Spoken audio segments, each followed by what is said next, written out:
Aujourd'hui dans Enquête et Scandale, les infos les plus sordides du web. Boulogne, un après-midi de décembre. Derrière une apparente décontraction, Bonjour monsieur, j'ai reçu ceci. Oui, alors je vous demande juste un instant que j'enregistre le courrier. Oui. se cache en réalité un personnage controversé. Animateur de la chaîne Hypnomachie, cet homme se ferait appeler Baskar. Officiellement, il parle de psychologie.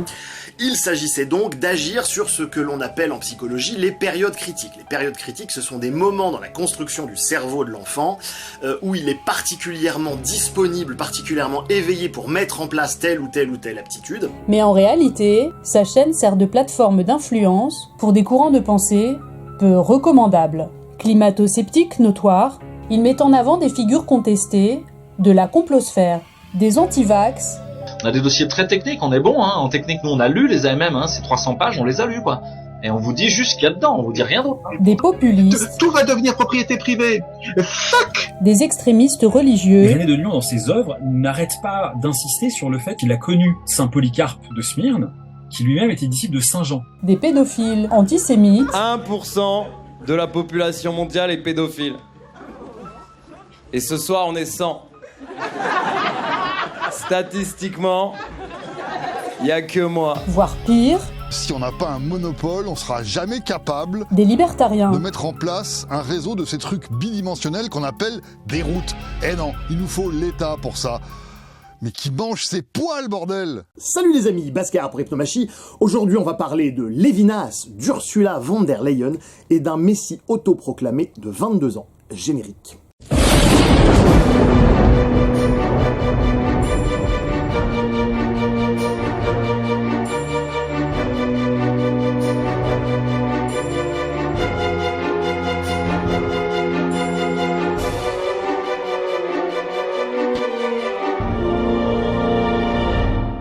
Chers amis, aujourd'hui nous allons aborder un thème extrêmement controversé. Je veux bien sûr parler des Juifs. Les Juifs. Les Juifs. Les Juifs. C'est fou que un mot comme ça peut créer autant d'émotions. Juifs. Juifs. Juifs. Juifs. Juifs. Très exactement, c'est l'épistémologie juive qui m'intéresse, leur logiciel psycho-spirituel. Je l'avais un petit peu évoqué déjà dans la vidéo des 10 ans de la chaîne. J'avais mentionné l'épistémologie juive de Lacan de manière quelque peu sibylline. Et bien là, il va être l'occasion d'y revenir à défaut de clôturer le sujet. Et puis, il va être aussi question de proposer une espèce de liant entre la plupart de mes vidéos de ces dernières années, certains ne voyant pas forcément le lien entre la théorie de la jeune fille, les droits de l'homme, la psychose lacanienne et l'épistémologie non dualiste. Alors j'ai conscience de l'aspect amphibologique de mon travail, mais petit à petit, à force de précisions répétées, je sais qu'il fait sens chez de plus en plus d'entre vous. Donc, les amis, l'épistémologie juive. Bon, on parle des Juifs un peu maintenant ou... Bon, vous me connaissez, moi je parle des idées, je ne parle pas des gens. Et même lorsque vous pouvez avoir l'impression que je parle des gens, en fait, je parle d'individus dans le cadre du rôle social qu'ils incarnent. C'est-à-dire qu'un autre individu pourrait très bien jouer le même rôle social. Donc, par pitié, prenez les propos que je tire ici avec leur cadre épistémologique, ne les sortez pas de leur contexte, et puis surtout, entendez-le avec votre néocortex. Moi, je pose des questions philosophiquement techniques que n'importe qui peut se poser à la maison, aller chercher. Parce que c'est ça aussi, on donne aux gens les moyens d'aller fouiller chez eux. Autant, vous le savez, j'ai trouvé chez Lacan de véritables trésors, notamment dans la systématisation qu'il peut faire d'une certaine approche transrationnelle. Autant, j'ai eu très vite le sentiment qu'il manquait quelque chose à ce que certains commentaires appellent le sfumato lacanien. Le sfumato, c'est un terme de jargon pictural, de peinture, qui évoque justement une manière floue, comme ça, de peindre les contours. Ce qui fait que on discerne bien les formes, mais quand on regarde les contours, eh ben, c'est pas clair. On retrouve un peu ça chez Lacan et sa fameuse épistémologie NF en MBTI. Je vous en ai déjà parlé dans une vidéo précédente. Malgré le fait que j'ai profondément joui de son travail et que je continue d'ailleurs encore aujourd'hui d'en jouir au fur et à mesure que je l'approfondis encore et encore, je sentais comme un manque, une tache aveugle. Je percevais intuitivement, en fait, l'absence du père. Il y avait là-dedans comme un souffle qui n'était pas présent. Et comme disait saint Grégoire de Nazianze, qui a été ensuite repris par Guillaume de Saint-Thierry, le pneuma, le souffle divin du côté du Père, et le logos du côté du Fils sont les deux mamelles de la tradition. Et ça me manquait, ça, chez Lacan. Tout ce que je veux, c'est voir tes nichons. Alors même si le langage ne décrit pas entièrement le réel ou la vérité, évidemment, je vous propose déjà de distinguer ensemble plusieurs notions, de sorte à ne pas nous perdre dans une approche gloubi-boulguesque pré-rationnelle. Un juif, c'est quelqu'un qui a cette religion ou cette culture. Un israélien, c'est quelqu'un qui a cette nationalité en Israël. Et un sioniste, c'est quelqu'un en Israël ou ailleurs qui trouve que oui, Israël a le droit, voire même le devoir, de chasser les Palestiniens et d'occuper le territoire. Donc il y a une grande différence, et je leur dis, vous avez le droit, et moi aussi, d'être en colère contre les sionistes qui font effectivement des crimes. Il ne faut pas confondre avec les Israéliens, parce qu'ils ne sont pas tous d'accord avec ça. Il y en a qui disent exactement comme moi, et certainement pas confondre avec les Juifs, parce qu'aux États-Unis, par exemple, on voit que la jeunesse juive se détourne beaucoup d'Israël. Alors moi, je ne prétends pas tout savoir, on va être très très clair, je suis d'ailleurs ouvert à la discussion, au besoin dans les commentaires, que ce soit avec les sionistes, avec les Israéliens, avec les Juifs en général, aucun problème avec ça.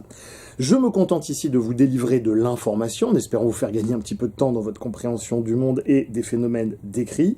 Je ne suis évidemment pas là pour stigmatiser qui que ce soit, ou pour propager des stéréotypes, fussent-ils infamants. Ou alors seulement pour rigoler.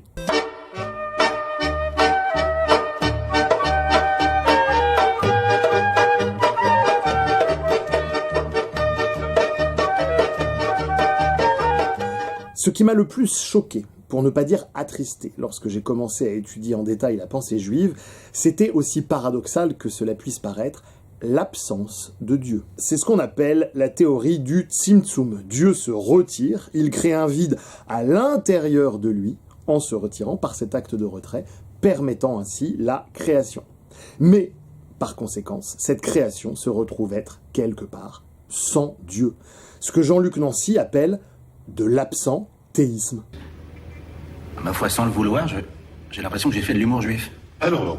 Et qu'est-ce donc? Ah, ma foi, je crois que c'est quand ce n'est pas rigolo et que ça ne parle pas de saucisse. Et ce qui est passionnant, c'est que cette théorie du Tzimtzum est extrêmement récente, puisqu'elle provient en fait de la Kabbale lourianique, qui date du XVIe siècle. Mais alors, qu'en était-il avant, me suis-je demandé? Eh bien avant, les Juifs adoraient bel et bien un Dieu omniprésent, comme décrit dans Jérémie 23-24. « Les cieux et la terre, je les remplis, il n'y a aucun endroit vide de lui. » C'est quand même on ne peut plus clair. Alors même aujourd'hui, il y a des Juifs non lourianiques. La majorité, en fait, si on regarde, chez les séfarades liturgiques, chez les yéménites, et je vais vous épargner des dizaines d'autres congrégations qui ne sont pas plus lourianiques que cela, en fait, j'avais fait l'erreur d'avoir trop vite, dans mon approche du judaïsme, assimilé les juifs à la théorie du Tzimtzum, alors que celle-ci ne concerne donc, vous l'avez désormais compris, que les lourianiques. Mais n'en parlons plus, l'incident est clos. Je me rends bien compte que j'ai été... Antisémite? Non. Mais tout de même faire avaler à des croyants que Dieu n'est plus là. Comment une telle imposture avait pu s'enraciner dans le cœur des fidèles, me suis-je demandé. Eh bien, il semblerait que les persécutions d'Espagne de 1492, les pogroms en Ukraine, etc., aient pu engendrer un climat morne de désespoir, prompt à la prolifération de cette doctrine, comme une tentative d'essayer de rationaliser le sentiment subjectif que Dieu les avait abandonnés. Que voulez-vous, il ne peut pas être partout. Ce sujet m'a passionné tant il est complexe et nuancé, et tant il implique plusieurs grilles de lecture simultanément, des facteurs spirituels, des facteurs psychologiques, des facteurs historiques, etc., etc. J'ai très vite perçu tout de même une certaine forme d'empreinte luciférienne dans cette théorie du Tzimtzum. Mais pour autant, il ne s'agissait pas évidemment de rejouer un conflit mimétique bas de gamme, débouchant sur de l'anti-judaïsme primaire. Car dans mes recherches, je suis tombé sur certains écrits qui semblent bien, il faut le dire, avoir été écrits spécifiquement pour susciter chez le lecteur la haine du juif. Seuls les juifs sont humains. Les non-juifs ne sont pas humains, mais du bétail. Tuer un non-juif est comme tuer un animal sauvage. Un non-juif qui frappe un juif mérite la mort. Tu seras pur avec les purs, les juifs, et pervers avec les pervers. Jéhovah créa les non-juifs à forme humaine, afin que le juif ne soit pas servi par une bête. Par conséquent, le non-juif est un animal à forme humaine, condamné à servir le juif jour et nuit. Après avoir fait mes recherches, il semblerait que, comme toujours, chacun est un petit morceau de la vérité. C'est-à-dire qu'au sens strict, la plupart de ces extraits ne se retrouvent en fait tout simplement pas dans les textes. N'importe quelle personne qui a la rigueur minimum de revenir à ce qui est écrit pourra discerner la supercherie. Mais en fait c'est compliqué, parce qu'il n'y a pas qu'un seul Talmud, il y a le Talmud de Babylone, il y a le Talmud de Jérusalem, mais la plupart du temps ce sont quand même des phrases qui sont tronquées, qui sont sorties de leur contexte pour inviter tout simplement à la détestation d'autrui et promouvoir ce qu'on appelait autrefois la théorie du juif insecte. C'est Himmler qui avait promulgué ce concept, arguant le fait que se débarrasser de la vermine, ça n'était pas de la haine, mais de l'hygiène. Mais Rabbi, à beau être juif, c'est un être humain. Parallèlement à cela, je suis tout de même tombé sur un courant au parfum fortement luciférien, le shabbataïsme. J'ai retrouvé chez son fondateur, Shabbatai Tzvi, pas évident à dire ça, j'ai retrouvé chez son fondateur Shabbatai Tzvi. J'ai retrouvé chez son fondateur Shabbatai Tzvi, lourianiste convaincu, bien sûr, et surtout messie autoproclamé à l'âge de 22 ans, il y a des gens qui sont plus précoces que Bardella, tous les éléments de la doctrine gnostique que l'on retrouve aujourd'hui chez les élites hégémoniques oligarchiques. Europe is the values of the Talmud, the Jewish sense of personal responsibility, of justice and of solidarity.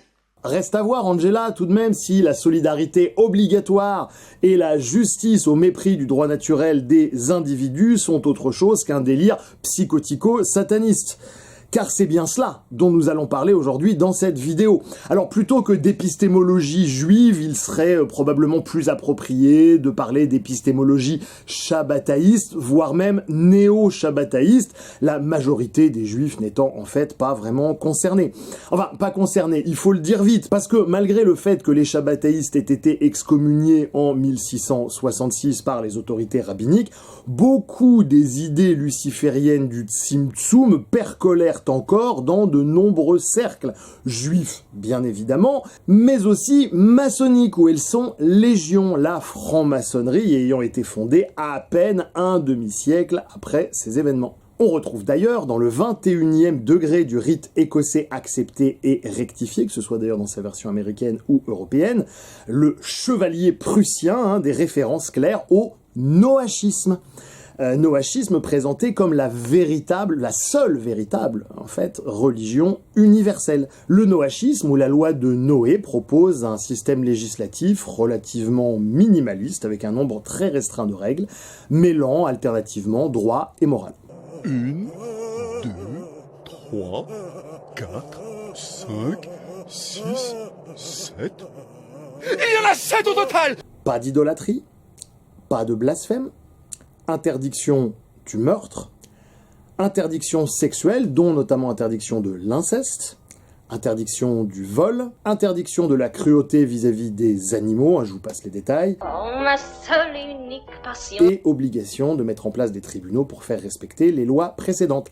7 lois. Parce que le 7, c'est mon chiffre fétiche. Ces lois nient d'ailleurs que Jésus soit le fils de Dieu. Alors dans le Talmud, Jésus est décrit comme un fils de pute, carrément, merde. C'est-à-dire sa mère, Marie, aurait forniqué avec un légionnaire romain.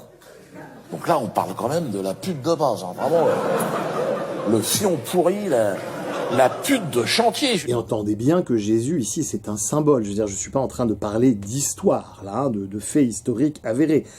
On est dans la négation même de l'idée d'un fils qui puisse être relié au père. Donc, indirectement, on est dans la négation d'une forme d'amour incarné quelque part. De même, il y a dans ces lois la négation de la notion même de péché originel, donc indirectement la négation d'une forme d'incarnation. Ce qui quelque part est parfaitement cohérent avec la négation du Fils. On en revient en fait à la spiritualité de femme dont je vous parlais dans la vidéo 72, que je vous invite à aller voir dès maintenant avant de continuer la lecture de celle-ci si ça n'est pas déjà le cas. Sauf que c'est là où tout part quelque part en cacahuète, parce que s'il y a bien une chose que j'ai retrouvée tout du long de mon enquête, c'était l'omniprésence de la duplicité. Et si vous comprenez un petit peu Girard et mon travail, vous faites déjà vous-même les médiations entre duplicité, dissociation, diabole et luciférianisme. D'un côté, des sources judéophobes, et je dis pas antisémites, on reviendra là-dessus en fin de vidéo, telles que le Talmud démasqué de Justinas Praenetis dépeignent une judéité absolument atroce.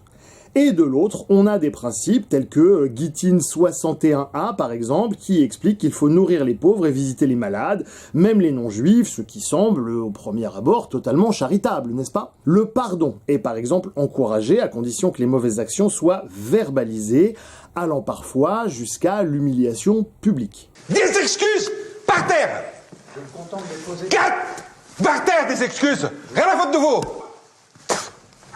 Ainsi, toujours pour illustrer ces formes de duplicité qu'il me semble avoir perçues, il faut rendre les objets volés, très très bien, si on veut le pardon d'autrui ou le pardon de Dieu, donc il faut pardon de Dieu alors qu'il n'est pas là, donc il faut rendre les objets volés, très très bien, mais un juif n'a pas d'obligation de rendre des objets perdus, par exemple, à un non-juif. Mais en fait, si dans les usages, ce serait bien que oui, mais vous voyez, il y a toujours une forme de parole qui contredit le texte, qui lui-même contredit les usages, qui lui-même... C'est pas clair. Et même, je vais te dire, même si on arrivait à prendre le recul nécessaire pour voir quelque chose, eh ben on comprend rien de toute façon. Et en fait, absolument tout est comme ça, comme marqué du sceau de la duplicité, de la dualité. On est assez loin d'un logos franc, posé et direct. La sorcellerie, par exemple, est interdite par les textes explicitement, mais dans les faits, on s'enroule des fils rouges autour du poignet pour chasser le mauvais œil, etc., etc. Quelque chose semble cliver dans ce logiciel. Il y a quelque chose de pas clair. De ce que j'en comprends, et si jamais vous avez envie de compléter mes propos dans les commentaires, je vous lirai et nous discuterons avec plaisir. N'hésitez pas à affirmer ce que je dis ou à apporter des éléments nouveaux. Ce flou viendrait d'un rapport au concept culturellement différent du nôtre, et notamment, cela renverrait à la notion de midrash, dont on va reparler dans un court instant. J'ai le sentiment, en fait, d'y rencontrer une espèce de lutte entre le conscient et l'inconscient. Là où le logos, un logos bien clair, un logos bien franc, finit en principe petit à petit, même à son corps défendant, par faire triompher une certaine forme de conscience créatrice, l'épistémologie juive, là, semble marquée par quantité de traumas irrésolus, non conscientisés justement, qui dorment comme ça dans les profondeurs de l'être, qui amènent à un point de vue que je qualifierais donc de psychotique du point de vue lacanien. Ce qui n'est pas péjoratif, je vous renvoie à la vidéo sur la psychose si vous ne l'avez pas vue évidemment. Et donc cela renvoie à une forme de forclusion culturelle, pourrait-on dire, voire de dissociation traumatique transmise de génération en génération subconsciemment. Il y a une théorie sur les conséquences, on va dire à l'âge adulte, sur la psychologie, lié à la circoncision du 8e jour. Cela évoque la transmission de patterns sous le manteau, comme ça. Cela évoque la répétition de patterns traumatiques sous le manteau, chose que l'on retrouve de manière absolument classique dans les cultes à mystère ou à secret d'inspiration kabbalistique tels que la maçonnerie, les Rose-Croix, la Golden Dawn et toutes les succédanées de haute magie hébraïque. Et vous demandez pas pourquoi. Parce que si on vous le dit pas... C'est que je n'ai pas le droit d'en connaître. Exactement. Voilà. C'est ce qu'on appelle le cloisonnement, c'est essentiel. Vous ne savez pas tout, donc vous pouvez pas tout dire, vous comprenez? Je crois que oui. Donc la plupart sont basés en fait sur le principe juif du midrash dont je vous parlais tout à l'heure.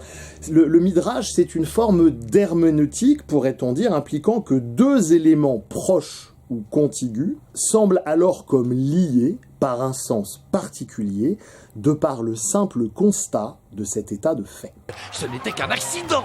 Rien n'arrive par accident. Alors c'est ce principe de Midrash qui influença notamment le concept d'association libre à l'origine des travaux de Freud, évidemment, et a fortiori ceux de Lacan, puisque Lacan se réclame fortement de Freud. On retrouve d'ailleurs ce principe dans son goût immodéré pour les jeux de mots. D'ailleurs, il y a certaines connexions entre le Midrash et l'humour juif. Par exemple, pourquoi est-ce que Dieu a créé les goyim, les non-juifs? Pourquoi Dieu a créé les non-juifs? Eh bien parce qu'il faut bien qu'il y ait des gens en cachette au détail. Rassurez-vous, je me suis renseigné avant de faire cette vanne pour savoir si elle était antisémite. Et ouais. D'où l'importance d'avoir quelques notions d'épistémologie juive pour comprendre ne serait-ce que le contexte qui a vu éclore la psychanalyse.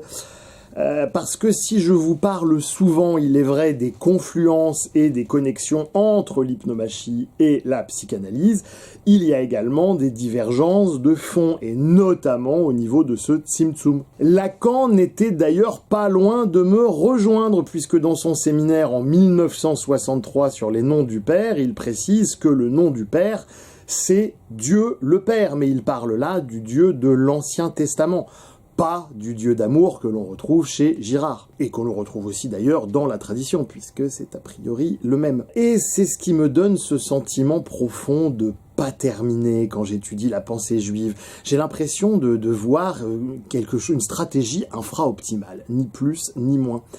Mais là encore, je ne demande qu'à apprendre. Moi, je sais aussi à quel point il peut être très très ardu de remettre en cause ce qui a été mis dans notre cerveau par voie hypnotique, et ce même quand on a un quotient intellectuel moyen d'environ 115 points comme les Ashkénazes. Et comme dirait Spinoza, il n'y a pas de force intrinsèque de l'idée vraie. Alors bon... Est-ce que j'ai raison et que de toute façon tout le monde s'en fout? Est-ce qu'il me manque de l'information? Est-ce que c'est les deux? Ce serait pas étonnant que ce soit les deux d'ailleurs. Alors bon, moi je lâche prise là-dedans et je vous partage juste des fragments de ma vision tout en restant ouvert à la possibilité que j'ai tout simplement raté quelque chose. Pas de problème avec ça. Mais pour m'en assurer, je suis quand même allé voir un certain nombre de pointures modernes de la pensée juive, telles que Lévinas par exemple.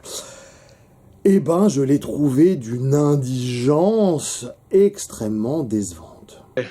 Écoutez, je vais vous dire, le juif, c'est une certaine manière de ressentir la crudité ou l'inachèvement du monde. Et c'est cette manière de sentir cette crudité ou cette cruauté, c'est la même chose, n'est-ce pas, à laquelle il faut répondre par une action humaine.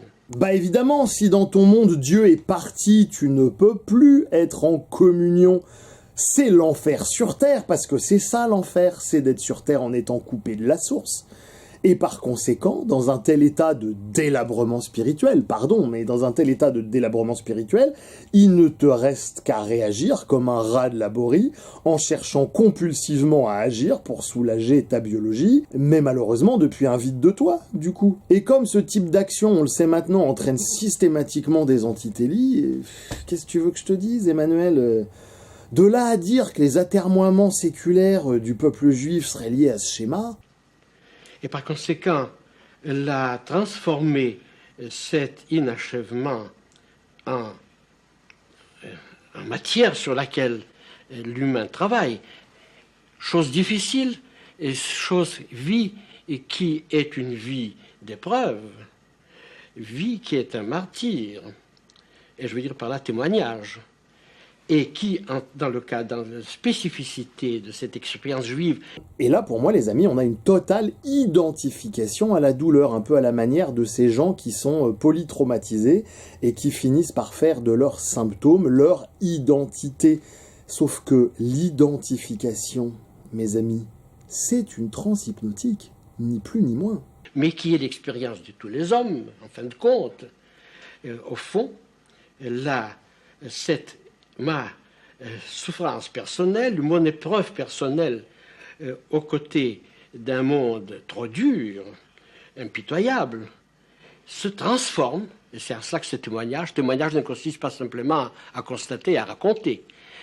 Que témoigner, c'est toujours refaire, repenser et retransformer cette épreuve qui est personnelle, devient une épreuve qui signifie la souffrance de tous les hommes.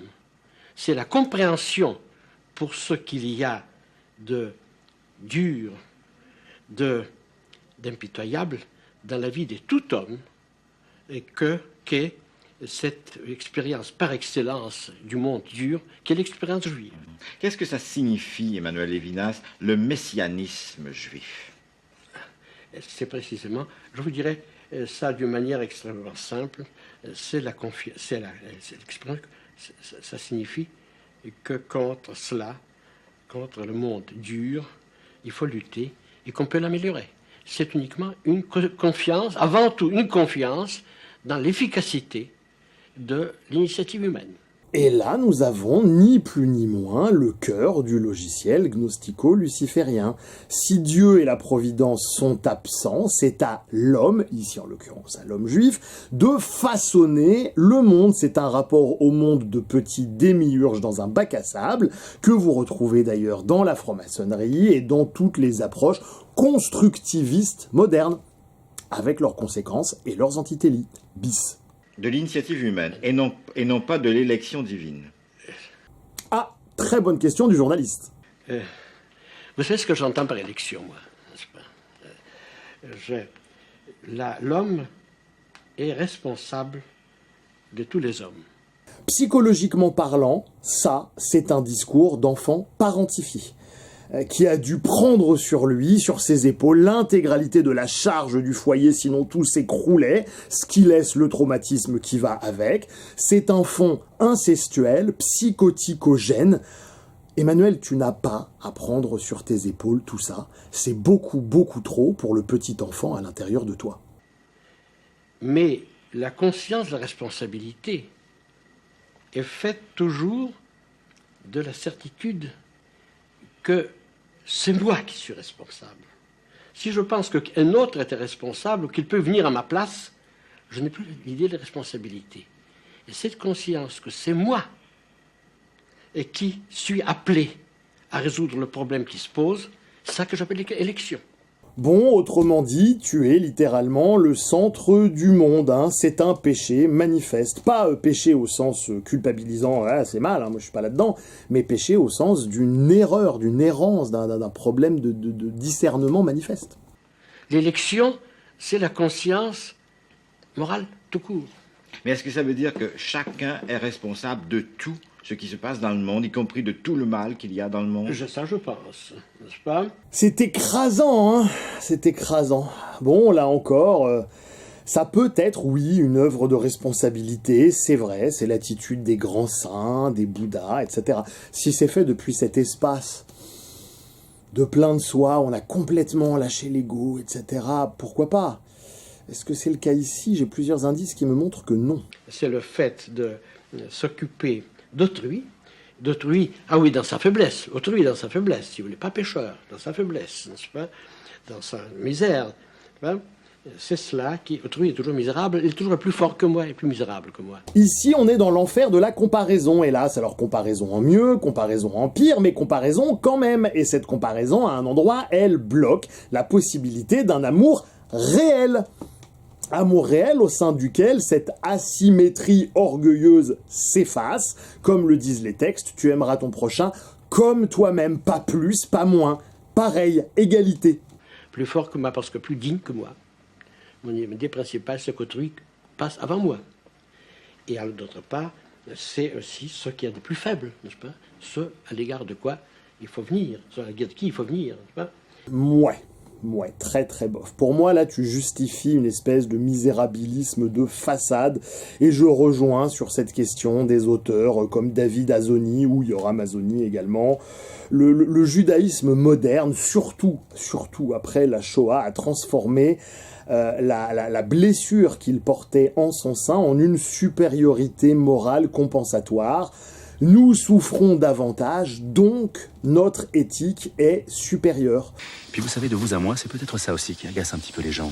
Le côté je suis juif, donc j'ai raison sur tout.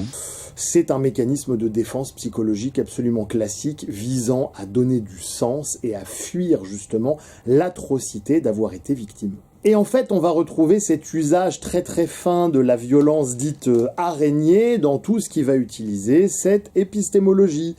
Vous aviez Michel Serres autrefois qui parlait de contrôle par la faiblesse. C'est tout à fait ça. De comment un nourrisson, quoique en position de faiblesse extrême, complètement inerme, dispose alors d'un pouvoir hypnotique considérable sur l'intégralité de son entourage par ses cris et ses gazouillements. On va aussi retrouver ce modus operandi absolument classique chez tous les courants de pensée donc connexes à cette idéologie et à cette épistémologie.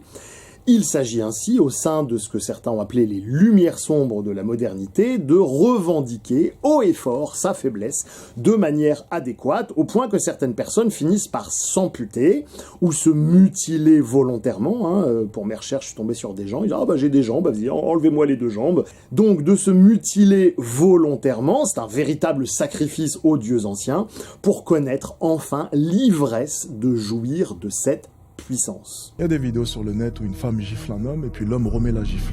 Tout le monde s'indigne, n'est-ce pas? Pourtant, ça s'appelle de l'égalité en soi, mais ça dérange tout le monde. Pourquoi est-ce qu'il y a un malaise lorsqu'il y a ce genre de vidéo? Si on parle d'égalité, gifle, légitime défense, gifle. C'est une égalité, non? C'est pas la même force, Alex.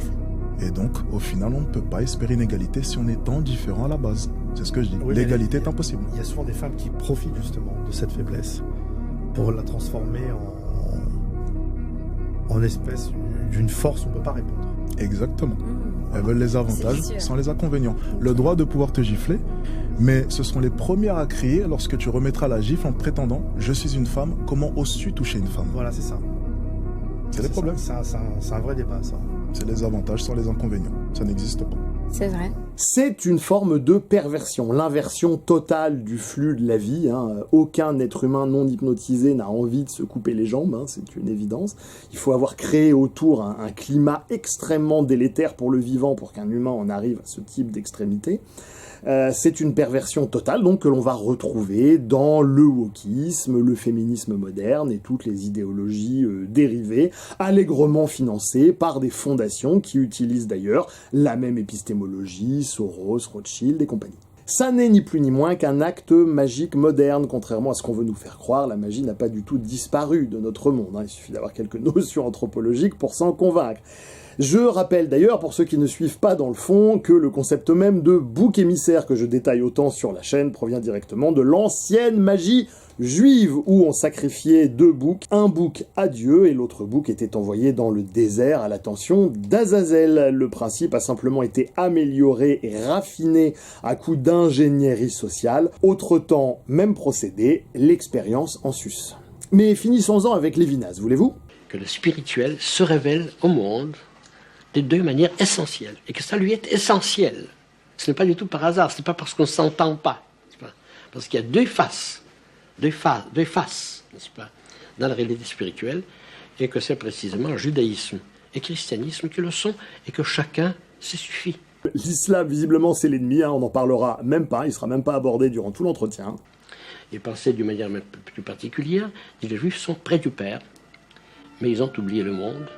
Le christianisme marche à travers le monde pour le ramener au Père. Alors c'est ce passage, moi, qui m'a achevé, il y a littéralement rien qui va. En fait, c'est une pure approche archétypale psychotique. Et entendez bien que je n'ai rien contre l'approche psychotique en tant que telle, je pense l'avoir largement démontré dans des vidéos précédentes sur la chaîne, d'autant que je l'utilise ici, là encore, bien évidemment, au sens lacanien, c'est-à-dire comme une manière d'être au monde. Mais avant de décortiquer l'approche aporétique de Lévinas, actons déjà ensemble, si vous voulez bien, son caractère psychotique sans juger de sa pertinence. On va dissocier un petit peu les approches. À force de prière, de méditation et de frugale collation, vous verrez plus clair en votre âme. On nage ici dans la psychose la plus totale, telle que définie dans la vidéo éponyme sur la chaîne, c'est-à-dire la préférence donc de l'arrière-monde au monde incarné, ce qui est cohérent, quelque part, avec un monde sans amour. Pourquoi est-ce que vous voudriez vous incarner dans un monde où il n'y a pas d'amour? Évidemment, ça donne pas envie, c'est parfaitement logique. Je ne vais pas non plus m'épancher trop longtemps sur le cliché de la mère juive, mais je ne peux pas ne pas en parler, tant cela s'imbrique avec la problématique que nous sommes en train de soulever, parce qu'à un moment donné, étouffer ses enfants et faire d'eux le phallus de la mère, eh bien, c'est un tableau clinique archétypal d'une relation incestuelle et psychosogène, si j'ose dire. Étant entendu que la surprotection ou le fait de délaisser son enfant sont les deux facettes de la même maltraitance. Voilà. Bref. Il n'y a pas d'amour possible tant qu'on n'est pas d'amour possible dans le monde, tant qu'on n'est pas sorti de la monade étouffante des jupes de maman. C'est vrai, c'est-à-dire que les mères chez nous, elles sont tellement présentes que si, par exemple, la femme d'un type comme nous, le soir, quand il rentre, elle met un déshabillé noir, avec des bas noirs, et des porte-chatelles noirs, sur des draps de satin noir. Le juif tunisien rentre chez lui, il la regarde comme ça, il fait « Pourquoi noir? Il est arrivé quelque chose à ma mère ?» Parce que l'amour, pour être vécu, nécessite la dualité et donc l'incarnation qui la permet. Son pseudo-amour, là, à Lévinas, reste pour moi désespérément asymétrique, le psychotique, justement, ne pouvant par définition pas vivre pleinement l'altérité. On pourrait même, si on veut être plus précis ici, parler de psychose paranoïaque, d'ailleurs. Ainsi, en exfiltrant Dieu par la théorie du Tzimtzum, on reste dans un rapport idéalisé à l'idée du père, pléonasme, dont on compense l'absence par une pseudo-vertu compensatoire et la projection par le bouc, bouc inversé comme je viens de vous l'expliquer, de sorte à éviter l'altérité. Image du père qui pourrait être considérée comme trop menaçante si on en voyait réellement les contours. Papa, tu me fais peur.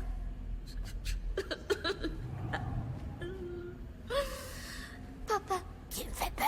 On est ici dans un tableau clinique classique, absolument archétypal, ce qui a aussi l'avantage, une fois qu'on comprend ça, d'expliquer en partie, évidemment, je prétends pas expliquer tout avec un seul facteur monocausal débile, mais en tout cas, cette compréhension de la présence d'une forme de psychose paranoïaque liée à une certaine forme d'épistémologie juive, ou néo-shabbataïste, devrais-je dire, j'y reviendrai plus tard. Cela explique donc en partie les réactions si virulentes de l'environnement à travers l'histoire. Ainsi, on peut constater et commencer à comprendre la coexistence de narrations complémentaires, voire antagonistes, justement, avec d'un côté des gens qui vont diaboliser des gens qui ont une épistémologie paranoïaque, deux autres des gens qui se sentent persécutés, et comme dirait Woody Allen, c'est pas parce que je suis parano qu'il n'y a pas des gens qui complotent contre moi, etc. Et donc chacun a son petit morceau de vérité. Ça nous évite de rentrer dans des explications trop causales simplistes, des approches trop pathologistes unidimensionnelles, puisque, je vous le rappelle là encore, la psychose n'est pas une maladie mentale au sens lacanien. Parce que là, je suis responsable du mal et je me charge de tout, sans attente de la moindre réciprocité. Mais pardon, mais de mon point de vue, ça n'a rien de noble et rien d'élevé. Mais maintenant, je réalise que certaines personnes ont un ego tellement hypertrophié que peu importe ce que les gens peuvent leur dire, ils n'arrivent pas à accepter la réalité de ce qu'ils sont. Toutes mes excuses, Jimmy, je suis désolé. J'ai pris conscience que tu pouvais pas t'empêcher de croire que t'étais le seul auteur parce que ton ego t'interdisait de penser autrement. Maintenant, j'ai plus qu'à l'accepter. Merci, Eric, d'être aussi compréhensif. C'est de la pure maltraitance, rationalisée, spiritualisée, d'un individu, et j'oserais se dire ici, d'un peuple sans amour, puisque coupé de la source. En tout cas, à partir du moment où ils adhèrent à la théorie du Tzimtzum, évidemment, pour rajouter les nuances. Et c'est le drame de cette épistémologie juive psychotique, paranoïaque, qui remet en scène en boucle, en tant que peuple ontologiquement adepte de la logique sacrificielle du fils, comme le suggère de Maria Valtorta, la mystique, dans ses écrits. Bordel, c'est fini, les gars, vous êtes plus obligés de vous identifier à ça, sérieusement. Il y a de l'amour partout, en abondance, et il vous tend les bras, il ne tient qu'à vous de le recevoir. Là, ce que vous vivez, c'est juste le choc en retour d'un narcissisme exacerbé que vous avez fait l'erreur de poser comme prémisse. Ni plus, ni moins. Je suis responsable de l'autre, mais sans attendre la réciproque. C'est du sacrifice, c'est pas de l'amour, ça. L'erreur, c'était juste l'absence de foi au départ. Et c'est couillon parce que c'est de ça dont tout découle, mais tristement. Alors certes, certains ont essayé de m'expliquer que Lévinas, justement, évitait de choisir le fils et privilégiait le père par peur du totalitarisme dans le monde du fils. Alors c'est vrai que le peuple juif a une légère expérience qui s'est plutôt mal passée et réitérée de ce genre de choses, bien sûr. Mais par définition, Dieu, y compris dans le royaume du Fils, c'est le tout. Je sais que c'est difficile à croire. Et pourtant, c'est la vérité. C'est le tout, donc rejeter Dieu parce qu'il serait le tout, ça me rappelle la discussion que j'avais avec Radou qui rejetait justement la théorie de René Girard parce qu'elle marchait trop bien. Depuis quand est-ce qu'on rejette une théorie parce qu'elle marche trop bien? Rejeter Dieu parce que Dieu c'est le tout, c'est rejeter le Dieu tout court en fait. Donc dans quelle mesure on n'est pas en train de ratiociner un rejet primaire de Dieu et qui pour le coup revient à du luciférianisme de base, qui est juste un peu entortillé au niveau des concepts. On retrouve ici l'obstacle principal à toute forme de vie spirituelle. C'est un doute par principe qui bloque l'essentiel. Oui, tout système humain, violant le message de non-sacrificialité, recrée une forme de totalitarisme et de violence. Ah mais c'est certain, il n'y a pas de problème avec ça. C'est une tautologie, mais ça revient à souhaiter Dieu sans avoir foi en son Fils. Or, on ne peut pas être près du Père, Emmanuel, en étant loin du Fils. Car, comme le dit l'évangile de Jean, chapitre 10, verset 30, le Père et le Fils ne font qu'un. Ça n'est pas vrai, tu n'as pas choisi le Père, Emmanuel, parce que tu n'es pas libre intérieurement de choisir le Fils et de l'aimer. Il n'y a donc ici aucun choix, juste la répétition tragique de mémoire collective infraconsciente, de psychotique rêvassant à une totalité sans trou. Bref, à ce stade de ma réflexion, j'en étais parvenu à rejoindre des auteurs tels que Chesterton, Kierkegaard ou Peggy sur cette question, sauf que lorsque je m'arrêtais pour contre-argumenter contre moi-même, eh bien je découvrais que les choses étaient en réalité beaucoup plus complexes.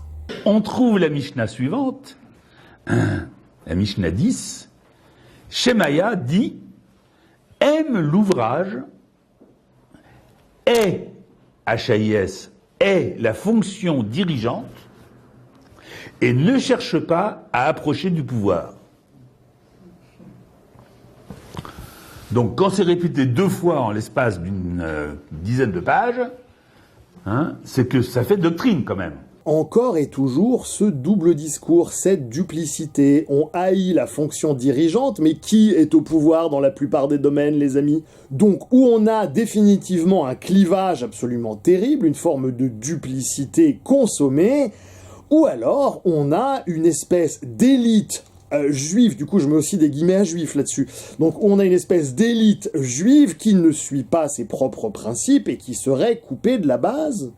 Alors de ce point de vue, on pourrait dire, les Juifs, en refusant, quand je dis les Juifs, c'est pas les individus juifs, vous, moi, etc. Nous, il s'agit de la doctrine, telle qu'elle s'est élaborée. De ce point de vue, les Juifs, en refusant que la raison s'incarne dans un corps de jouissance qui vient combler un vide, ils sont dans la faillite. C'est-à-dire dans la faille. Ils sont là pour montrer et démontrer quelque chose qui ne peut pas se dire. Quelque chose qui ne peut pas s'avouer, sauf au moyen des fables. Soit la parfaite définition de l'inconscient. Je dirais que la psychanalyse a partie liée avec tout ce qui en chacun de nous, c'est-à-dire juif ou pas juif, encore une fois, se trouve du côté de la fable juive. Avec tout ce qui en chacun de nous est fou, au sens précisément de la fable juive, qu'on soit juif ou non. Ce que j'appelais donc dans la vidéo 72 spiritualité de femme, c'est-à-dire un monde sans père, dénué de logos, et on en revient à la problématique de l'influence de l'observateur, et donc de la psychose vue par la névrose vue par la psychose, la perversion vue par la psychose, etc., etc. Je vous en ai déjà parlé dans une vidéo précédente. Mais là, on est sur quelque chose qui est malheureusement le piège qui est tendu aux Juifs depuis toujours, qui s'appelle le communautarisme et l'antisémitisme. Dès la naissance, on fait croire aux Juifs que la communauté juive les protège, et qu'en fait, tous les gens qui sont en dehors de la communauté juive sont potentiellement des antisémites. On les élève dans la paranoïa, et on leur dit « Nos élites à nous vous protègent de l'agressivité intrinsèque des non-juifs », ce qui s'appelle d'ailleurs la guerre préventive. En fait, on éduque les Juifs dès la naissance dans une paranoïa et une psychopathologie qui s'appelle la paranoïa de la guerre préventive. C'est-à-dire qu'en permanence, le Juif, dès la naissance, on lui dit « Attention, tu es le peuple élu, tous les gens te sont hostiles », alors que les gens ne se sont même pas posé la question. Et donc, il est dans une paranoïa. Et aujourd'hui, malheureusement, il y a beaucoup de Juifs qui pensent qu'on veut détruire Israël, parce que Israël, c'est les Juifs, et qu'en fait, quand Israël aura été détruit, on va aussi remettre tous les Juifs dans des camps de concentration et voire des chambres à gaz, tu vois. Et en fait, ils sont élevés par leurs élites dans une paranoïa. Et l'on va retrouver ici le distinguo posé initialement entre donc des juifs non lourianistes, qui constituent la majorité, et des élites sionistes néo-shabbataïstes, prêtes à sacrifier une partie de leur propre peuple pour fuir leur psychose. Toujours le même logiciel de clivage interne, il n'y a pas d'unité du peuple juif. Dans une paranoïa qui leur empêche de comprendre que leurs pires ennemis sont leurs élites. C'est-à-dire que moi, ce que j'explique depuis des années, le juif moyen, notamment qui vit à Sarcelles, entouré de musulmans des autres banlieues, celui qui le met le plus en danger, c'est Bernard-Henri Lévy et le discours de Bernard-Henri Lévy. BHL, celui que ma concierge prend pour un journaliste, les journalistes pour un philosophe et les philosophes pour ma concierge, disait Bourdieu. Bon, là encore, pas question évidemment de parler des individus, il s'agit juste du rôle du lobbyiste sioniste de plateau télé, pouvant en fait être joué par n'importe quel Gugus ou agent du Likoud, de Zemmour à Pascal Pro. Tu pourrais ne pas défendre les Palestiniens à l'antenne, ça serait bien. Bah pourquoi? Je défends pas les Palestiniens. J'ai défendu les Palestiniens. Non. Et tu dis que tu les comprends. J'ai dit je comprends les Palestiniens. Non, il a pas dit qu'il les comprenait, il a expliqué la situation. Israël, les mecs ils veulent tuer Israël, les Palestiniens. Et tu préférais que je dise ça, Pascal? Comment? Tu préférais que je dise ça? Oui. D'accord. Parce que c'est la réalité. Non mais c'est une révélateur. On va donc, et ça commence à être assez évident, retrouver une incapacité toute paranoïaque à faire preuve d'altérité avec les rationalisations et les propositions captieuses qui vont avec. Je critique le judaïsme parce qu'il y a dedans des vecteurs de racisme et de suprémacisme qui sont très en contradiction avec les valeurs universelles. Peuple élu, qui se transmet par le sang de la mer, et terre promise, tu vois. Je rappelle que la terre promise n'est pas la terre des ancêtres. C'est Dieu qui te donne le droit d'aller voler la terre de quelqu'un d'autre, tu vois, avec un livre que tu as écrit, tu vois. C'est un livre que tu as écrit toi-même, je rappelle. Hein. Tu dis, voilà, ce livre me donne propriété sur tes terres où tu es depuis des siècles. Comment tu veux que le mec accepte? Tu vois ce que je veux dire? Il faut être fou, tu vois. Hein, c'est surtout que ce livre n'est pas le livre de tout le monde. Hein, tu vois, c'est ni le Coran ni les évangiles. Pardon, mais le raisonnement est ici totalement circulaire. Pas d'autre, un véritable solipsisme qui forclôt l'altérité palestinienne. Qu'est-ce qu'on est loin, mes amis, du droit naturel chrétien et de tout ce qu'il permet en termes d'amour, de rapport à l'autre et de relations pacifiées. Hein. Et cela est d'ailleurs reconnu par de nombreux penseurs juifs, puisque je vous rappelle que tous les juifs sont loin d'être tous sionistes. Des penseurs juifs tels que Edward Said ou Judith Butler, dont on avait déjà parlé dans la vidéo sur la pédophilie, puisque elle a fait quand même un énorme travail de dénonciation des travaux de Kinsey, etc. Je vous y renvoie. Ainsi, le texte est brandi comme un signifiant maître forclos, non ratifié par l'autre et imposé comme étant le réel brut de fonderie. C'est écrit dans le livre, donc tu t'y soumets. L'altérité est ainsi abolie au profit d'un délire mystique de restitution où l'autre est réduit à un objet à expulser plutôt qu'à un visage, ironie du sort, appelant à la responsabilité. Je dis ironie du sort puisque Lévinas a beaucoup travaillé sur la figure du visage de l'autre. Et ces quelques évidences exégétiques semblent aujourd'hui absolument tabous. La liberté d'expression existe. C'est la liberté après l'expression qui est difficile. En effet, on ne compte plus aujourd'hui le nombre d'artistes dont la carrière a sombré après qu'ils aient tenu ce type de propos, de Dieudonné à Soral, en passant par Blanche Gardin ou Guillaume Meurice. Si vous voulez savoir qui a réellement le pouvoir, demandez-vous de qui on ne peut pas parler. Sans commentaire. Mais attendez. Cela dit, ça c'est une phrase antisémite. Oui. Pourquoi elle est antisémite? Vous savez pourquoi. Alors là, mais faut non, pas quand même faire un détail. mais je dis simplement qu'elle n'était pas antisémite chez Voltaire. Ah non, parce que Chez Voltaire, elle n'était pas antisémite. Mais parce que ça dépend. Maintenant, elle devient antisémite, mais pourquoi elle devient antisémite? Pourquoi elle devient antisémite? On notera d'ailleurs que ce type de passage à l'acte, puisque ruiner la carrière de quelqu'un qui nous a pas agressé proactivement, c'est une forme de passage à l'acte. On notera d'ailleurs que ces types de passage à l'acte complètent encore, si on avait besoin d'autres indices, le tableau clinique dans le sens d'un nom du père fort clos. Et surtout d'un moi extrêmement fragile. Un moi stable et solide n'ayant a priori pas besoin de faire taire autrui de la sorte, surtout lorsqu'il s'agit juste de sketch ou de blagues. Mais comme je vous l'avais expliqué dans la vidéo en alexandrin sur la paranoïa, ce type de profil ont énormément de mal avec l'humour. En même temps, il n'y a rien qui prédestinait Netanyahou à devenir chef des armées. Hein, dès la maternelle, on lui rendait ses coloriages, on était là, bon, Benjamin, 2 sur 20. Hein, en même temps, t'as bien dépassé, là. Hein, pas une dedans, mon gars. En effet, par définition, l'humour, cela implique toujours de jongler avec plusieurs cadres qui ne sont pas censés se rencontrer et qui vont se rencontrer, créant ainsi un effet comique. Or, le parano a d'énormes difficultés avec ça, parce que sortir de son cadre implicite, pour reprendre le thème d'une de mes vidéos, c'est déjà s'ouvrir à l'altérité, ne serait-ce qu'un petit peu. C'est déjà accepter la simple possibilité d'un cadre différent du sien pour justement créer l'effet comique. Et ça, c'est vraiment difficile pour de telles structures. Prenons un exemple. Quand Woody Allen, par exemple, dit « Je suis juif à 100%, c'est-à-dire je ne crois pas en Dieu, mais j'ai très très peur qu'il se venge ». Eh bien ici, évidemment, c'est la rencontre entre le Dieu présent et le Dieu absent qui s'entrechoquent et qui crée l'effet comique. C'est la création d'un Dieu de Schrödinger, si j'ose dire, qui crée cet effet-là. Eh ben ça, c'est de l'incertitude. Et par définition, l'incertitude, c'est quelque chose que les paranos abhorrent. Israël a bombardé l'Iran en préventif, apparemment. Oui, c'est la guerre préventive, t'as remarqué, tu tapes sur les autres parce que tu sens qu'ils pourraient peut-être être hostiles. Je sais pas si tu vois. Justement, j'allais dire. Sur le plan de la psychologie manuelle, ça s'appelle de la psychiatrie. Tu sais, tu marches dans la rue, il y a un mec qui te pète la gueule. Tu dis, mais qu'est-ce qui se passe? Je sens que derrière ta barbe, il y a un projet djihadiste, etc. Normalement, le mec, c'est lui qui va en tôle, et s'il veut échapper à la tôle, il va en psychiatrie. Or, l'État d'Israël fait ça systématiquement depuis des années. Après, attention, je suis pas en train de dire que toute personne au projet post-exilique se situe forcément dans ce type de schéma, évidemment. Dès qu'on creuse, on a toujours et encore des nuances. Et heureusement, les amis, hein, sinon on réagirait limbiquement comme ça, comme une bande de bec à foin coincés dans des raisonnements catégoriels, comme je vais très probablement m'en farcir dans les commentaires de cette vidéo, malheureusement. Mais heureusement, justement, à contrario, il y a des gens remarquables qui œuvrent aussi à la question avec discernement, avec intelligence, et qui essayent de réconcilier sur place les névrosés et les psychotiques embourbés dans ce type de guerre picrocolline. Vous ne vous revendiquez pas anti-sioniste. Mais qu'est-ce que ça veut dire, sionisme, pour vous? Il y a des sionistes qui vont projeter sur Israël le projet du grand Israël, avec même l'annexion des pays frontaliers.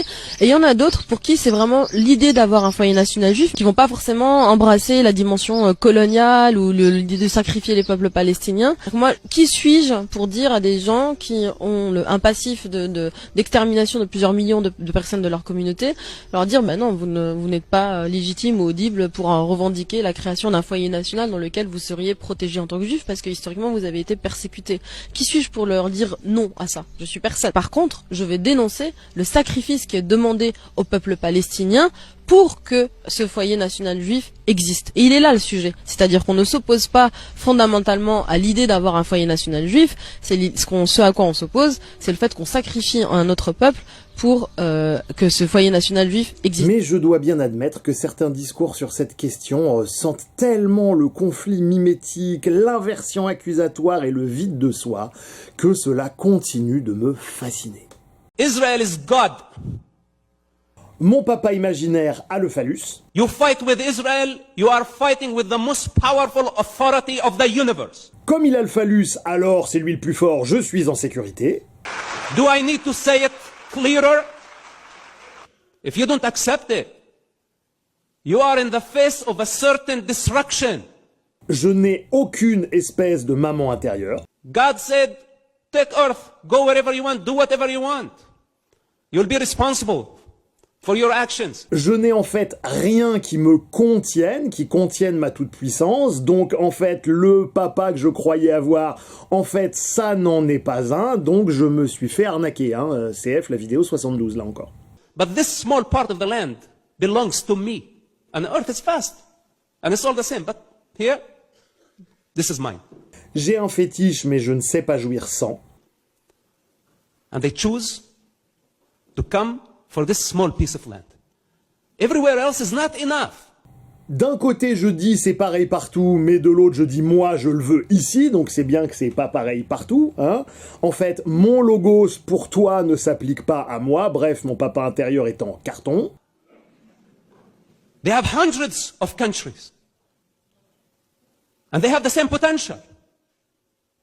Non, eux, ils habitaient là, à la base. Là, c'est toi qui arrive, qui débarque et qui vient le prendre parce qu'il y a un livre que t'as écrit toi-même ou que t'as reconnu toi-même qui dit que c'est à toi. Enfin. And I don't understand why they're insisting to come after Israel, to spread their hatred. Ces gens vivaient là avant toi. It's insanity. Oui, tout à fait, et c'est ton seul moment de lucidité au sein de ce discours. Et malheureusement, dès qu'on va gratter un petit peu, en fait, ton narratif va s'effondrer, ni plus ni moins.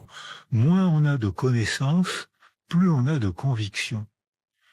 Le travail de la pensée est merveilleux, c'est une liberté angoissante. Et là encore, un pardon pour ceux qui seraient encore là à ce stade de la vidéo et qui m'auraient découvert par hasard, qui se seraient comme ça perdus sur Internet, c'est-à-dire qui comprennent pas bien qu'est-ce que c'est que l'hypnomachie. Mais moi, une partie importante de mon travail consiste justement à explorer les narratifs un petit peu faiblards et à les démystifier en profondeur. Après, vous c'est un talent, vous c'est un autre truc, moi c'est... moi, voilà, je démonte des derches. Et c'est vrai que sur le narratif sioniste, j'ai beau chercher avec un maximum de charité épistémique, essayer de retourner le truc dans tous les sens, j'ai quand même l'impression qu'il n'y a rien qui va, quoi. Hein. Sylvain Durif, à côté, c'est une méta-analyse publiée dans une revue à comité de lecture, revue par les pairs, enfin. On est juif parce que sa mère est juive. Donc, en fait, on est 200 juifs, parce qu'en fait, eux considèrent qu'ils sont descendants directs des Hébreux. Donc en fait, c'est parce que dans la Bible hébraïque, on a un concept théologico-racial, c'est-à-dire que c'est un peuple particulier, l'hébreu, donc un peuple race, qui aurait été choisi donc par Yahvé pour être son peuple élu. Donc ils pensent, les juifs du monde, dans leur majorité, pensent être les descendants de ces hébreux-là de l'Antiquité. Donc chez eux, il y a une confusion entre religion et race, d'accord ? Clairement, mais du coup, ça confusionne tout le monde. Bah oui, voilà. Donc nous les non-juifs, quand on fait des recherches, on arrive à la conclusion que les juifs ne constituent pas un peuple race, parce que il y a eu des conversions au judaïsme. Il y a eu des conversions au judaïsme dans l'histoire. Il y a des peuples non-juifs qui se sont convertis au judaïsme. Ça a existé. Et d'ailleurs, les tests génétiques le montrent. Par exemple, la majorité des juifs, 75% des juifs du monde, sont ashkénazes. Or, les tests génétiques montrent que les ashkénazes ne sont pas sémites. Il y a combien de juifs dans le monde ? Officiellement 15 millions, mais bon, ça fait quand même longtemps qu'on est resté bloqué à 15 millions. Tiens, encore cette épistémologie midrashite, cette porosité conceptuelle entre race et peuple qui génère de fait de la confusion et favorise l'entrée en transe. Bon, intéressant. Le deuxième grand mythe qui justifie Israël, c'est oui, mais les Juifs, en fait, ils retournent sur la terre dont ils auraient été chassés par l'Empire romain en 70 après Jésus-Christ. Ça, c'est aussi un mythe total, parce que, en fait, j'ai interviewé dans ce livre l'historien Shlomo Sand, qui a lui-même interviewé les historiens, les archéologues israéliens, et tout le monde dit non, il n'y a pas eu d'exode, et donc il n'y a pas de retour. En gros, les populations, elles sont restées là, elles n'ont pas bougé. Bien sûr, il y a eu des invasions, des migrations, des mélanges, mais en gros, elles n'ont pas bougé, les populations. C'est qu'il y a deux conséquences cocasses. La première, c'est que, au fond, les descendants des Juifs de l'époque de Jésus-Christ, c'est les Palestiniens qui vivent là aujourd'hui, maintenant. Et la deuxième conséquence, c'est que, alors, s'il n'y a jamais des gens qui sont partis, quels sont ces gens qui nous disent qu'ils reviennent ?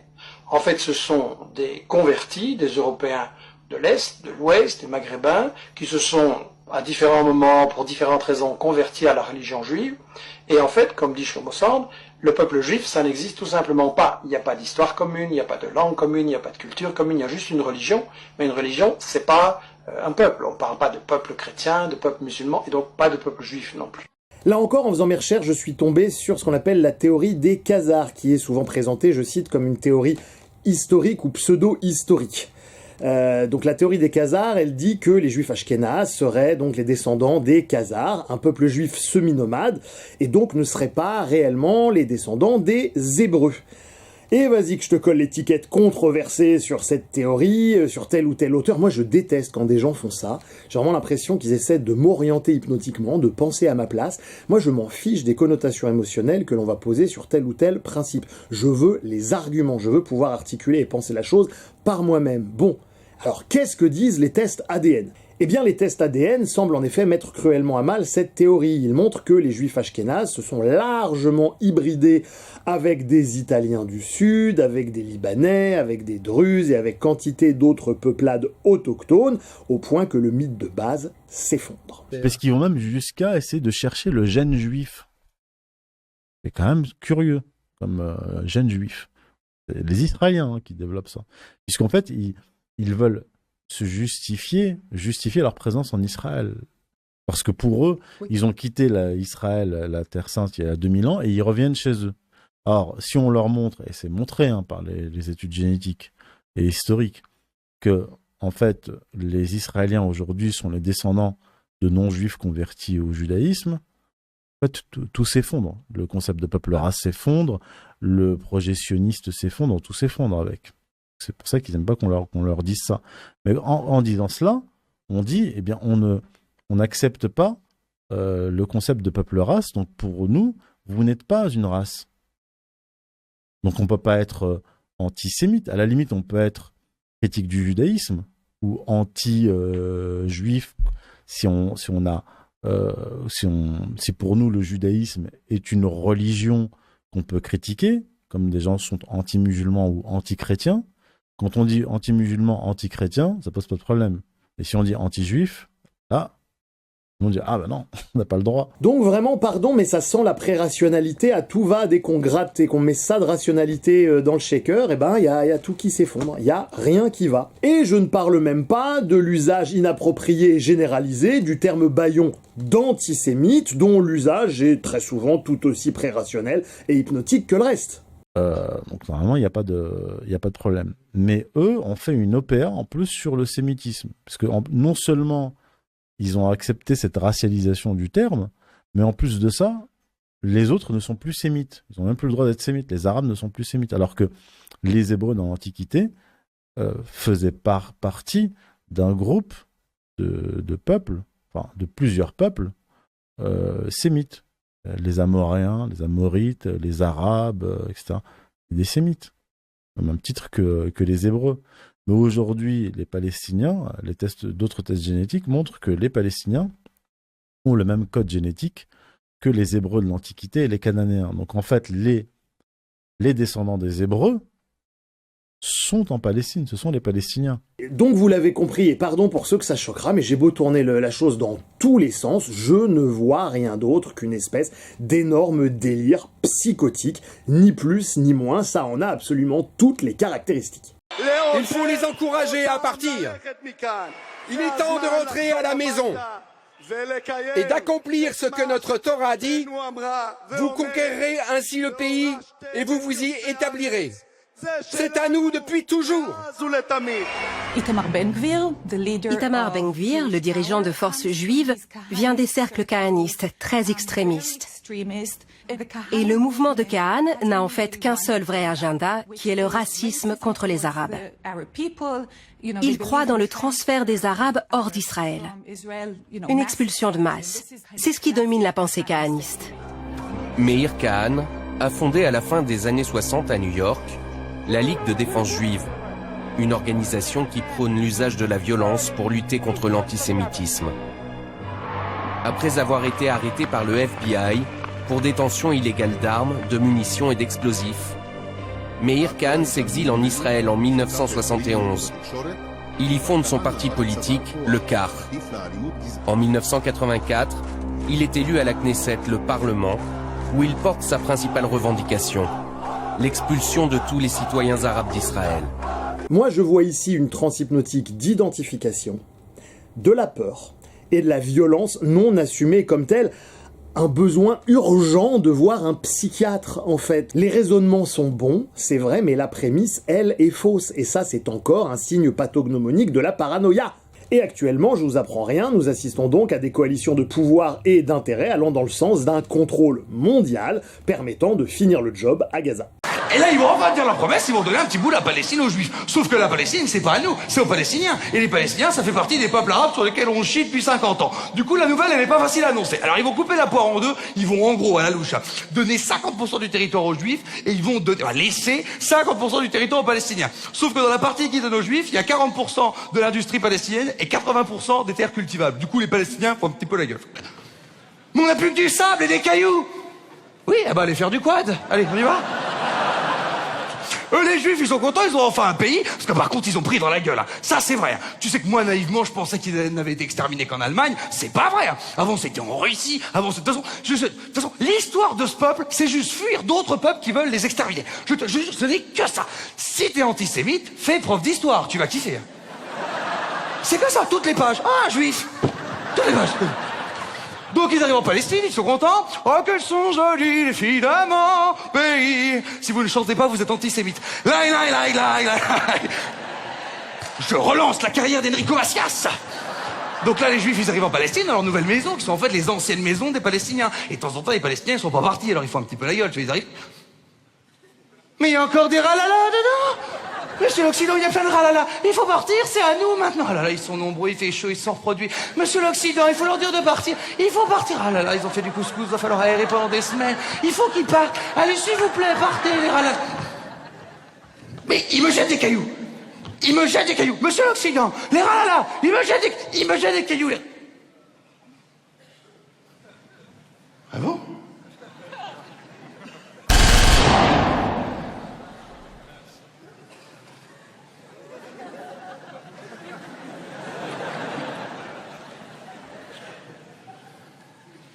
Ça marche bien, ça. On peut commander? Alors il y a des gens qui ont essayé de proposer un terme pour décrire ce mélange de velléité totalitaire, de mise en scène d'une forme d'antisémitisme calculé et organisé médiatiquement pour obtenir donc ce fameux contrôle par la faiblesse dont je vous parlais tout à l'heure, le tout piloté par des élites sionistes, néo-shabbataïstes au détriment du peuple juif lui-même. Et donc pour décrire la redondance dans le temps de la présence de tous ces patterns imbriqués dans une logique globale, il y a le philosophe israélien Leibovitz qui a proposé la création d'un terme d'apparence oxymorique mais tout à fait en fait approprié pour décrire cela, le terme de judéo-nazi.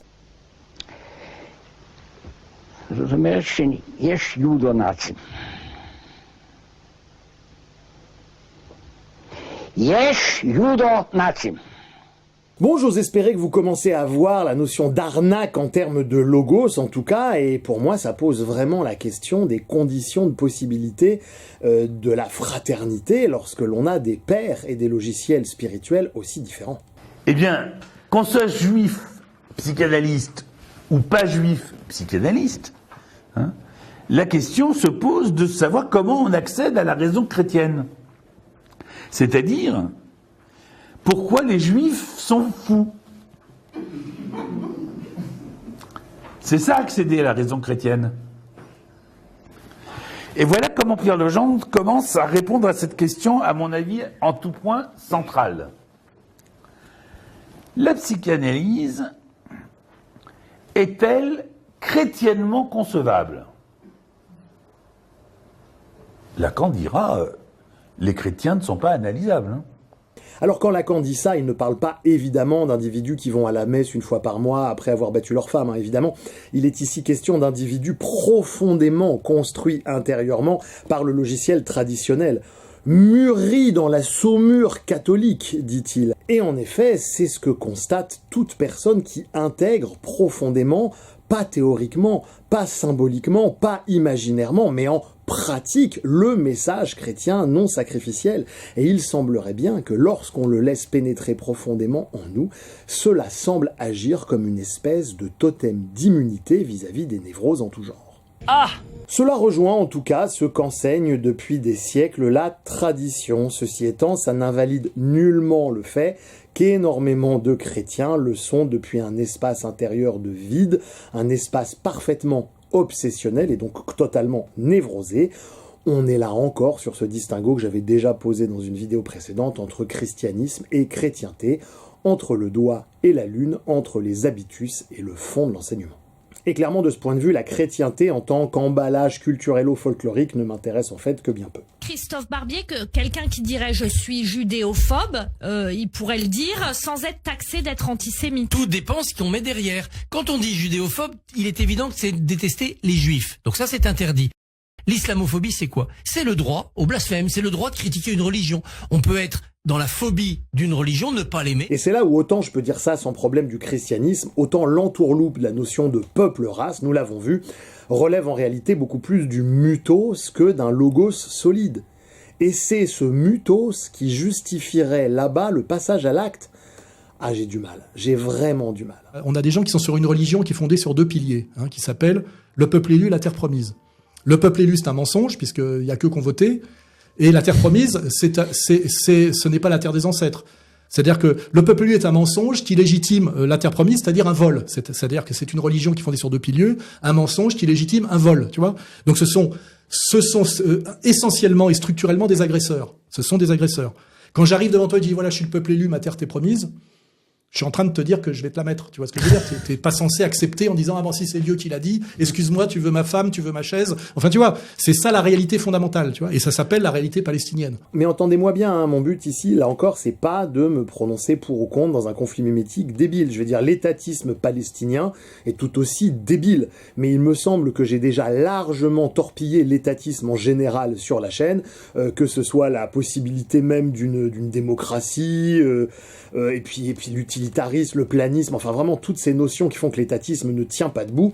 Et donc si jamais vous cherchez les arguments contre l'étatisme palestinien, prenez les arguments contre l'étatisme tout court. L'étatisme palestinien n'y fait absolument pas exception, évidemment. Mais ici, dans cette vidéo, je me concentre sur une certaine épistémologie sioniste, néo-shabbataïste et donc luciférienne, sur les deux arnaques, en fait, citées par Soral. Peur d'un autre échec? Oui. Évidemment, tout le monde peut rater son coup une fois, mais deux échecs l'un derrière l'autre, il y a de quoi perdre le moral. Donc comme d'habitude, mon propos ici n'est pas de m'inscrire dans le cadre d'un conflit mimétique, évidemment, ce qui n'implique pas pour autant de sombrer dans une forme de relativisme absolu. C'est pourquoi je me permets d'ailleurs d'exprimer mes émotions, que je vous ai dit tout à l'heure, ah là j'ai du mal, etc., et d'assumer une certaine forme de subjectivité de ma part, de sorte à produire ce qu'on appelle donc un savoir situé. Personnellement, j'ai vraiment été énormément enrichi par ce détour et par cette exploration que je continue par ailleurs de la pensée juive. C'est toujours intéressant de vider complètement sa tasse et de s'ouvrir à quelqu'un d'autre, à un autre point de vue. Bon, je ne regrette pas d'avoir fait cette démarche et j'invite n'importe qui à se mettre toujours dans les basques d'autrui avant de discuter. C'est même la base en hypnomachie. Je vous avais expliqué ce que c'était qu'une paracosmie dans la vidéo « Qu'est-ce que la psychologie universitaire ?» omet. Voilà, donc selon qu'on place la pensée juive en méta par rapport à la pensée chrétienne ou l'inverse, on va pas obtenir le même point de vue. Mais pour autant, cette souplesse, cette forme de perspectivisme n'implique à aucun moment que tout se vale. Et d'ailleurs, tout ne se vaut pas, puisque au final, on a un monde avec Dieu ou un monde sans Dieu, un monde avec amour ou un monde sans amour. Donc, je ne veux pas, je n'échange pas un baril de ma tradition contre un baril de Tzimtzum. Certainement pas. Il n'est donc pas question, c'est important, de le retenir pour suivre le raisonnement, si je puis dire. Il n'est pas question d'essentialiser le juif dans cette histoire, mais d'apercevoir comment ce qui est juif en chacun d'entre nous est réprimé en étant déclaré fou par l'institution romano-chrétienne. En quoi donc est-ce qu'on est fou ?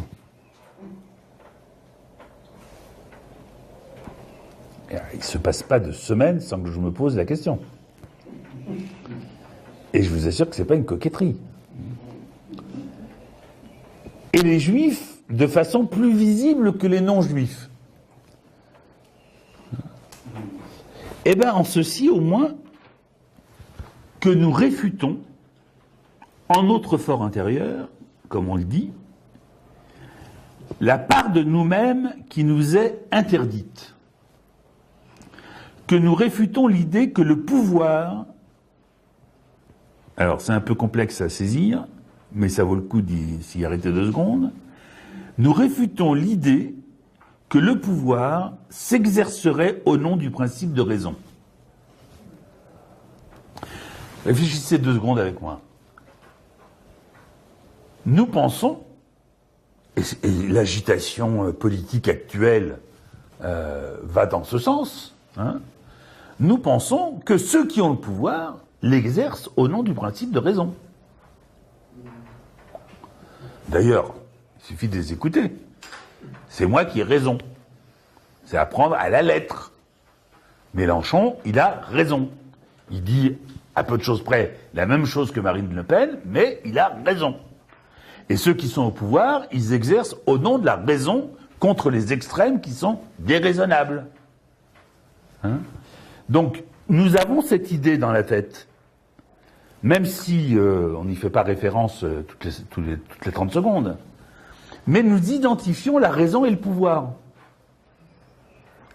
Et ce que la psychanalyse, et avant elle, le judaïsme, avait opéré, c'est une disjonction de la raison et du pouvoir.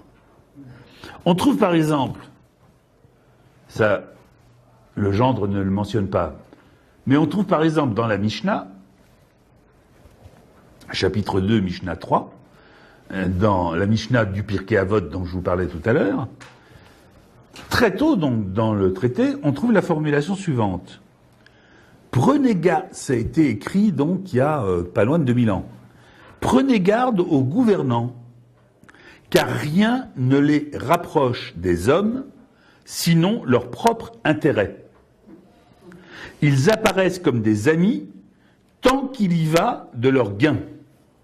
Mais ils n'accordent aucun soutien à l'homme au moment de sa détresse. Au moins les choses sont enfin claires. Il y a ici, via le meurtre de la raison, via le meurtre du logos, la négation pure et simple du père. Donc en fait, quelque part, l'épistémologie néo-shabbataïste, comme ça, remet encore en scène le sacrifice du fils par le meurtre du père. Une fois ceci posé, chacun fera ses choix en conscience. On notera tout de même l'avertissement vis-à-vis des postes de pouvoir au sein de la Mishnah, au sein d'un judaïsme qui n'a pas encore complètement dégénéré. C'est tout à son honneur. Ce qui rejoint d'ailleurs un certain nombre d'études que je vous ai déjà largement publiées sur la chaîne, qui montrent et qui démontrent et expliquent comment est-ce que le pouvoir corrompt absolument. Ajoutez à cela l'abomination d'un monde sans amour et sans Dieu, et vous obtenez Nova Harari. Je crois qu'au XXIe siècle, ce sera une bagarre entre la vie privée et la santé va gagner. Les gens vont être volontaires pour abandonner leur vie intime, leur intimité, pour avoir des meilleurs soins. La grande invention sera le capteur biométrique. On va leur promettre, avec de bonnes raisons, que si vous acceptez ça, nous pouvons identifier, par exemple, le cancer quand il en est qu'au tout début. Et c'est très facile de s'en occuper. Nous pouvons immédiatement identifier à quel moment il y a une épidémie qui se répand et isoler les premiers qui sont atteints et arrêter l'épidémie. Et ça va convaincre la plupart des gens à abandonner leur vie privée. Très rapidement, je pense que nous aurons suffisamment de données et suffisamment de puissance de calcul pour hacker les êtres humains. Les êtres humains ne sont que des algorithmes biochimiques. Et si vous avez suffisamment de données, et si vous avez suffisamment de puissance de calcul, vous pouvez hacker les algorithmes humains. Et à ce moment-là, vous pouvez contrôler et manipuler les gens d'une manière que même Staline et Hitler et les grands dictateurs du XXe siècle n'auraient pas pu imaginer. Parce que du coup, quand Ursula von der Leyen nous dit « Europe is the values of the Talmud. The Jewish sense of personal responsibility. » Elle s'inscrit de fait, si on compare le discours et le blabla, ou dans la négation factuelle des principes qu'elle proclame, ou alors dans une approche qui est celle que je vous décris, issue de la Kabbale lourianique qu'on va retrouver chez les maçons de Oran, celle de la rédemption par le péché. Préparez votre anus, vous allez voir, ça va rentrer tout seul. Il vaut mieux que ce soit large, parce que quand c'est large, c'est mieux. Cette idée de rédemption par le péché, elle provient d'Isaac Luria, le fondateur donc du lourianisme, qui a été ensuite reprise par Shabbatai Tzvi, puis par Nathan de Gaza, son fidèle disciple. Ce principe implique donc de faire. Donc on est toujours dans cette approche de rat de laborie qui est obligé de faire et d'agir dans le monde pour compenser l'impuissance face à un manque d'amour. Il s'agit de faire pour hâter la fin des temps. Donc pour eux, pour faire venir le Mashiach, étant donné que c'est la fin des temps et que c'est le Kali Yuga et que c'est la décadence, plus il y a de la décadence, plus le Mashiach est susceptible d'arriver. Notez ici encore une fois la présence de cette logique midrashite basée sur la co-occurrence de deux notions qui les lieraient entre elles. Aristote, là, il se retourne dans sa tombe. On est en train de violer les lois de la logique formelle et du logos. Tout est parfaitement cohérent en interne de ce point de vue. C'est la négation du père, bis, terre. Du coup, ils se disent, on va l'aider, on va le mettre de l'huile dans les rouages. Du coup, drogue, pédocriminalité, inceste, crime rituel, sorcellerie, la totale. Et voilà où on en est. Et là, on comprend enfin le système épistémico-mystico-philosophique qui sous-tend l'époque actuelle et ses dérives. Des dérives à la Aleister Crowley, la pédocriminalité de réseau et le choix des politiques modernes qui amènent directement la fille aînée de l'église à feu et à sang. Parce que les amis, et ça c'est important de le comprendre, derrière tout passage à l'acte, derrière toute forme de corruption, il y a toujours une vision du monde, fût-elle embryonnaire, qui permet la ratiocination. Je crois que notre génération doit savoir que la bête de l'événement est là. C'est une morale de la duplicité. Duplicité qui est présentée et vécue intérieurement comme une vertu. Vous le retrouvez dans énormément de symboles maçonniques d'ailleurs au passage. Bon, je ne vais pas rentrer là-dedans. En 1666, Shabbatai Tzvi fut arrêté par les autorités ottomanes et se convertit alors, à l'époque, à l'islam, de sorte à pouvoir rester vivant. Cette apostasie fut interprétée par ses disciples comme une tentative d'aller extraire des étincelles de sainteté supposément contenues au sein du mal, le mal étant ici bien sûr l'islam. On est typiquement dans de la dissonance cognitive et dans des gens qui, voyant leur messie avoir des actes incompréhensibles, essaient de justifier un système théorique pour éviter donc la dissonance cognitive. Dès lors, la violation de la loi juive ancestrale était alors devenue à leurs yeux une vertu. L'inversion, ça y est, a lieu. Une fois la rédemption accomplie, la loi devient alors obsolète, les interdits n'ont plus de sens. Mieux, les actes immoraux deviennent alors saints, carrément, si jamais ils sont accomplis avec une intention messianique.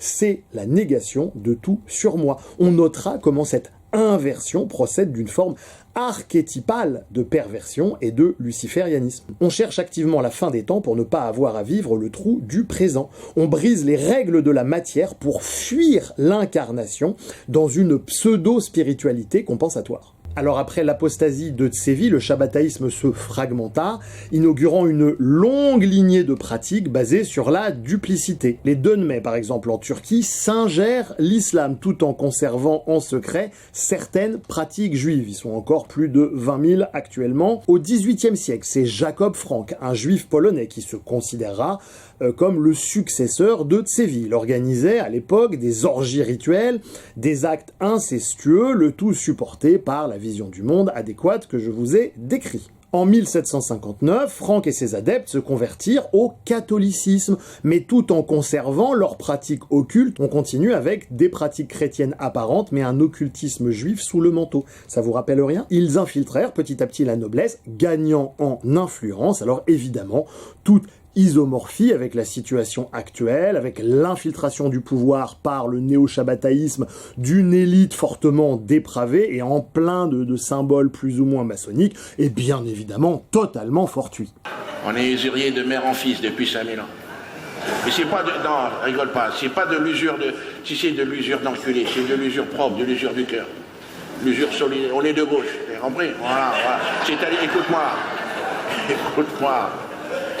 Si le gars il peut pas payer, on prend tout. Mais c'est... À ce stade, aujourd'hui, on peut voir l'arbre à ses fruits, un matérialisme total, une pseudo-rationalité qui surtout ne se regarde pas elle-même et ne s'introspecte pas elle-même, mettant en avant les passions en général où l'argent tient une place centrale. Faut payer le jour de Rosh Hashanah, faut payer l'entrée de Bah, vous la payez synagogue. votre place à la synagogue, oui. Toujours. Bah oui. Non mais ça, Pourquoi c'est gratuit à l'église? Oui, c'est gratuit à l'église. Effectivement, c'est gratuit à l'église. Oui, bien sûr.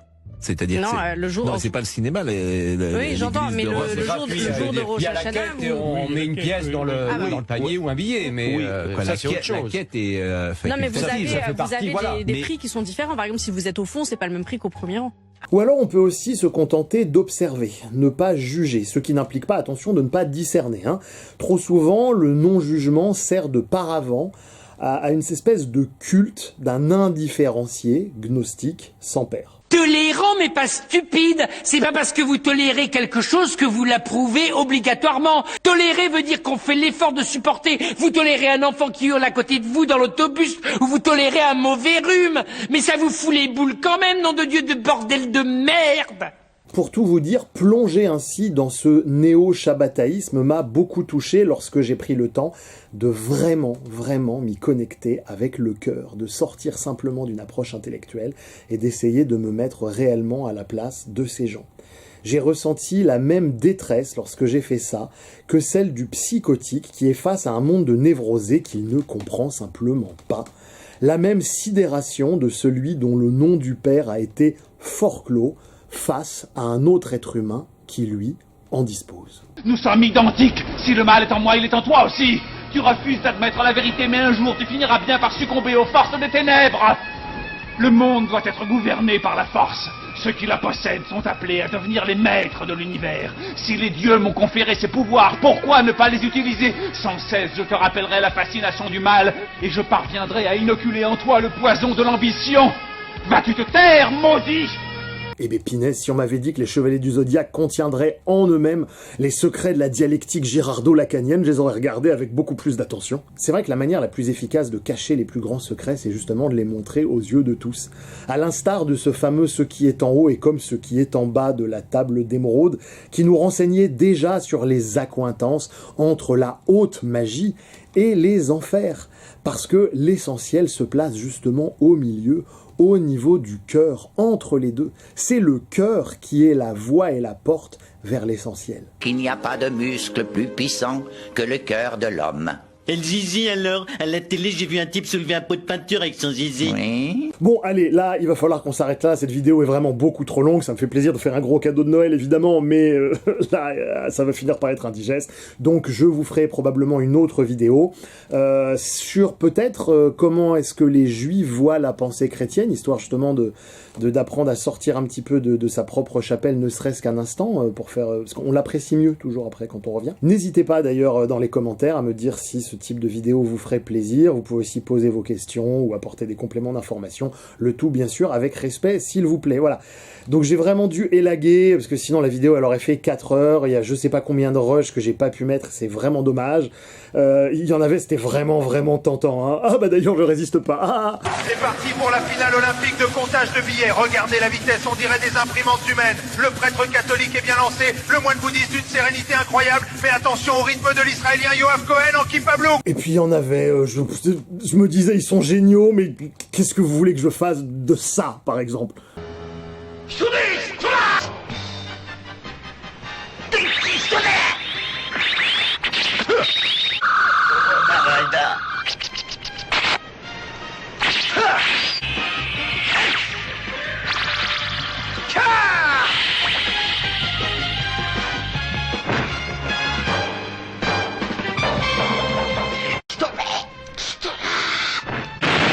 Allez les amis, il me reste à vous souhaiter de bonnes fêtes de fin d'année, meilleurs vœux à vous, pensez quand même au petit pouce pour l'algorithme s'il vous plaît, à la partager sur les réseaux sociaux, vraiment, je vais vraiment avoir besoin de vous parce que c'est une vidéo qui traite d'un thème...